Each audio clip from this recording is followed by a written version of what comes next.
স্কুলে অথবা অফিসে চিঠি লেখার সময় আমাদের অনেক ট্রান্সলেশন আটকে যায়।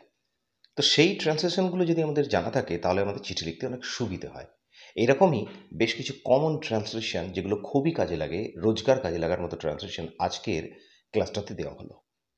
আশা করছি এই ট্রান্সলেশনগুলো তোমাদের একাডেমিক লাইনে হোক বা ব্যবহারিক জীবনে হোক, এগুলো চিঠি লিখতে অনেক সাহায্য করবে। চ্যানেলে যারা আমাদের সঙ্গে আছো তাদেরকে অসংখ্য ধন্যবাদ। আর নতুন যারা আছো তাদের কাছে আমাদের অনুরোধ রইল যে চ্যানেলটাকে সাবস্ক্রাইব করতে, যাতে সমস্ত নোটিফিকেশনসগুলো তোমরা পেতে পারো। প্রথম ট্রান্সলেশনটা দেখো। আমি জয়দীপ রায়, আপনার স্কুলের ক্লাস 9-এর ছাত্র। গত 12ই জুলাই থেকে 17ই জুলাই অবধি অনুপস্থিত থাকব। মানে কোনো একজন ছাত্র হেডমাস্টারকে যখন অ্যাপ্লিকেশন লিখছে তখন এটা লিখছে যে কোনো এক সময় সে অনুপস্থিত থাকবে ভবিষ্যতে কয়েকদিনের জন্য কোনো একটা কারণে। সেই কারণে সে এই আবেদনটা চিঠি লেখার সময় এই ট্রান্সলেশনটা লিখছে। তাহলে দেখো, এটাকে এভাবে লেখা যাবে, I Joydeep Roy, a student of class 9 of your school shall be absent from 12th to 7th July in my school. এই সময়টা তোমরা তোমাদের প্রয়োজন মতো দিতে পারো। এখানে একটা জাস্ট এক্সাম্পল স্বরূপ এই সময়টা দেওয়া হয়েছে। তাহলে দেখো, আই মানে আমি, জয়দীপ রয়, এখানে নামটা দেওয়া হয়েছে। এখানে একটা কমা ইউজ করতে হবে, এইভাবে কমাগুলো ইউজ করতে হবে, কমা দিয়ে ছাত্রের নামটা দেওয়া হয়েছে। A student of class 9 of your school, আপনার ক্লাসের ক্লাস 9-এর একজন ছাত্র। তারপরে বলা হয়েছে এই যে শ্যালবি কথাটা দেওয়া হয়েছে, এই শ্যালবিটা কিন্তু এই আই সাবজেক্টের সঙ্গে জুড়ে আছে। আর এখানে কিন্তু কোনো কিছু আলাদাভাবে দেওয়ার দরকার নেই। শ্যালবি এখান থেকে টানা মানে কিন্তু এই আয়ের সঙ্গে এটা সংযুক্ত আছে। Shall be absent from 12th to 7th July, এবং আমি অনুপস্থিত থাকবো 12 থেকে 17 জুলাই ইন মাই স্কুল, আমার স্কুল। দ্বিতীয় ট্রান্সলেশনটা দেখো, আমার ঠাকুরমা খুব অসুস্থ এবং আমি তাকে একবার দেখতে যেতে চাই। এটাও কিন্তু চিঠির একটা অংশ হতে পারে। এই কারণেই ছেলেটা স্কুলে অ্যাবসেন্ট থাকতে চাইছে, সুতরাং এটাও কারণ হতে পারে। তাহলে my grandmother is very ill and I want to visit her once.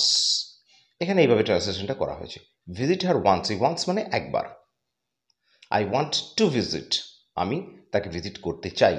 কোনো জিনিস করতে চাই, যেমন এখানে আছে একবার তাকে দেখতে যেতে চাই, ঠিক এই কারণে এখানে আই ওয়ান্ট টু ভিজিট, এখানে টু ইনফিনিটিভ দিয়ে এইভাবে ট্রান্সলেশনটা করা হয়েছে। থার্ড সেন্টেন্স, এই কারণে আমি 1 সপ্তাহ স্কুলে যোগদান করতে পারবো না। I cannot attend my classes due to this reason.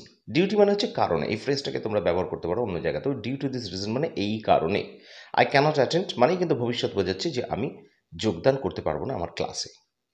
পরের ট্রান্সলেশন, আমি আপনাকে অনুরোধ করছি 1 সপ্তাহের ছুটি মঞ্জুর করতে। এটা কিন্তু খুব কমন সেন্টেন্স।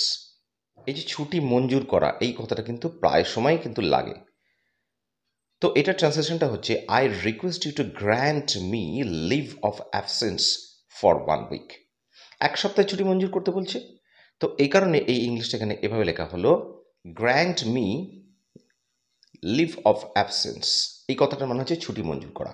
কতদিনের জন্য না, এখানে বলা আছে দেখো, ফর 1 উইক, 1 সপ্তাহের জন্য। তোমাদের যেরকম অ্যাপ্লিকেবল হবে চিঠিতে তোমরা সেরকম সেটা দিতে পারো। গ্র্যান্ট কথাটার মানে হচ্ছে মঞ্জুর করা।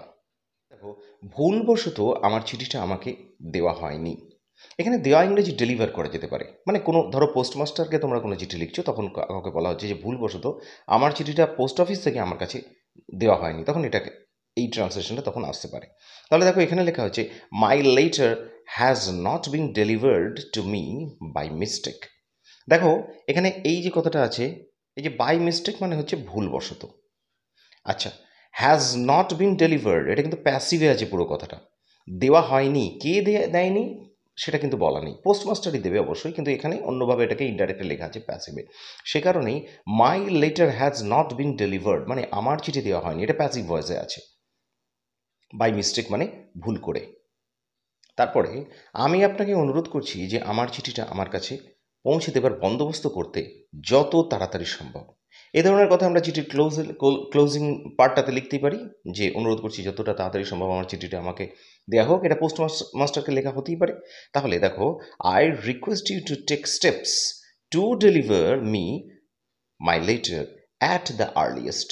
এখানে আমি আপনাকে অনুরোধ করছি, I request you to take steps মানে হচ্ছে ব্যবস্থা নিতে, মানে যা যা পদক্ষেপ সেগুলো নিতে। তা কী করতে না, তারপরে আবার দেখো, two deliver me my letter, আমার চিঠিটা আমাকে দিতে। এখানে এই যে ফ্রেজটা অ্যাট দ্য আর্লিয়েস্ট, কথাটার মানে হচ্ছে যতটা তাড়াতাড়ি সম্ভব, অথবা অ্যাজ আর্লি অ্যাজ পসিবল লেখা যায় এখানে। অ্যাজ ইমিডিয়েটলি অ্যাজ পসিবল লেখা যায়, এগুলো ব্যবহার করা যায়। তারপরে দেখো, আমার স্কুল আমার চিঠিটা ছেড়ে দিয়েছে, এখানে ছেড়ে দেওয়া মানে হচ্ছে রিলিজ করা আমরা বলতে পারি। তাহলে my school has released my letter, এটা কিন্তু প্রেজেন্ট পারফেক্ট টেন্সে আছে, ছেড়ে দিয়েছে, সুতরাং হ্যাভ হ্যাজ দিয়ে হবে এটা। মাই স্কুল এটা থার্ড পার্সন সিঙ্গুলার নাম্বার, এর সাথে জড়িয়ে আছে এটা সিঙ্গুলার নাম্বার বলে দেখো হ্যাজ হলো, তাহলে মাই স্কুল হ্যাজ, তারপরে হচ্ছে রিলিজের পাস্ট পার্টিসিপল হচ্ছে রিলিজড, ডি যোগ করা হয়েছে একটা, এই রিলিজ এই ভার্বটার সাথে ডি যোগ করা হয়েছে, রিলিজড হয়ে গেল। তাহলে মাই স্কুল হ্যাজ রিলিজড, কি দিয়েছে, কি ডেলিভার করেছে, না মাই লেটার। এই মাই লেটারটা কিন্তু এটা একটা অবজেক্ট সেন্টেন্সে, সুতরাং এটা লাস্টে দেওয়া হলো। তারপরে আমাদের স্কুলের এসি মেশিনটা খারাপ হয়ে গেছে, যে কোনো জিনিস খারাপ হয়ে যাওয়াতে আমরা এই কথাটা ব্যবহার করতে পারি। আউট অফ অর্ডার এই কথাটা আমরা ব্যবহার করতেই পারি। তাহলে দ্য এয়ার কন্ডিশনার, এখানে এয়ার কন্ডিশনার মানে হচ্ছে এসি মেশিনটাকে বলা হচ্ছে, of our school is out of order, মানে আউট অফ অর্ডার মানে হচ্ছে খারাপ হয়ে গেছে বা চলছে না। আমরা এভাবেও লিখতে পারি the air conditioner of our school is not working, মানে কাজ করছে না, সেভাবেও কথাটা লিখতে পারি। ছাত্রদের মধ্যে কেউই আজ উপস্থিত নেই, দেখো এখানে কেউই উপস্থিত নেই, সেখানে আমরা কিন্তু নান অফ দ্য স্টুডেন্টস বললেই কিন্তু কেউই উপস্থিত নেই, এখানে পুরো ব্যাপারটাই কিন্তু নেগেটিভ হয়ে গেল।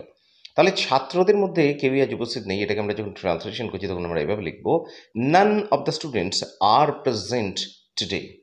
এখানে কেউই নেই, কেউই উপস্থিত নেই বলতে এখানে কিন্তু এই যে নান অফ দ্য স্টুডেন্টস, এই যে ফ্রেজটা আমরা ব্যবহার করলাম, এই ফ্রেজটাতেই কিন্তু বুঝিয়ে দিল, পুরো সেন্টেন্সটাই কিন্তু নেগেটিভ করে দিল। এখানে কিন্তু আর নট লেখার দরকার নেই, none of the students are present today, মানে কিন্তু ছাত্রদের মধ্যে কেউই আজ উপস্থিত নেই।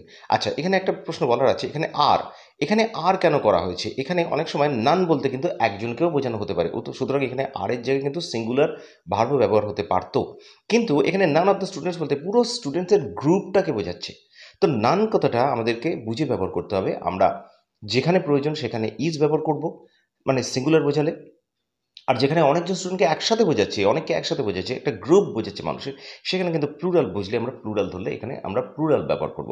তাই এখানে কিন্তু আর ব্যবহার করেছে, কারণ এই নান অফ দ্য স্টুডেন্টস মানে হচ্ছে একটা পুরো স্টুডেন্টসের গ্রুপকে বোঝানো হচ্ছে, অর্থাৎ প্লুরাল নাম্বার ধরা হচ্ছে, সেই কারণে কিন্তু এখানে আর ব্যবহার করা হলো। সেই নোটসটাই কিন্তু এখানে দেওয়া আছে, students refer to a plural noun and it means a group of students. তারপরে আমি আপনাকে অনুরোধ করছি স্কুলের ফি জমা দেওয়ার তারিখকে বাড়িয়ে দিতে।